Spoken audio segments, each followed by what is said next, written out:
આજે ચૈત્રી સુદ નવમીને લઈ સમગ્ર રાજ્યમાં ભગવાન શ્રી રામનો જન્મોત્સવ ઉજવાઈ રહ્યો છે, ત્યારે યાત્રાધામ અંબાજી ખાતે પણ ભગવાન શ્રી રામની વિશાળ શોભાયાત્રા ભગવા રેલી સ્વરૂપે નવનિર્મિત થઈ રહેલા ભગવાન શ્રી રામ મંદિર આગળથી આ શોભાયાત્રા પ્રસ્થાન કરાવવામાં આવી હતી।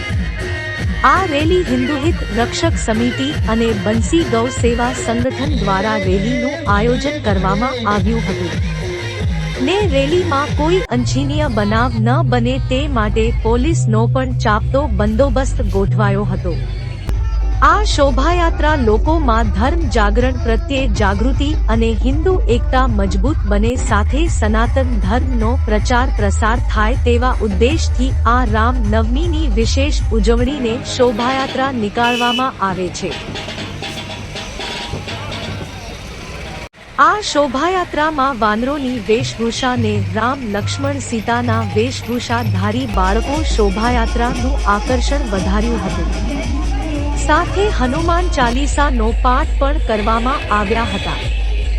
આ શોભાયાત્રા સાંજના સુમારે નીકળી રાત્રે 51 શક્તિપીઠ સર્કલ એ ભવ્ય આતશબાજી કરીને પૂર્ણ કરાઈ હતી।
આજે શ્રી રામચંદ્ર ભગવાનનો જન્મ ઉજવી રહ્યા છીએ।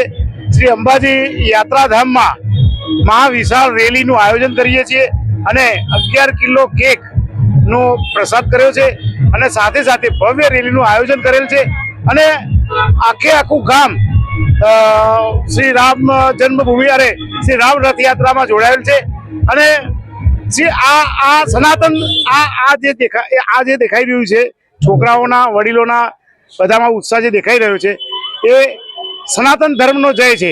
બોલો જય શ્રી રામ, જય શ્રી અંબે। હા, સનાતન ધર્મની જેમ કે આજે આપણા વડાપ્રધાન શ્રી નરેન્દ્ર મોદી સાહેબ જે હિન્દુત્વની જાગૃતતા જગાડી છે એ આગળ વધે એના માટે થઈ અને આ રેલીનું આયોજન કરેલ છે।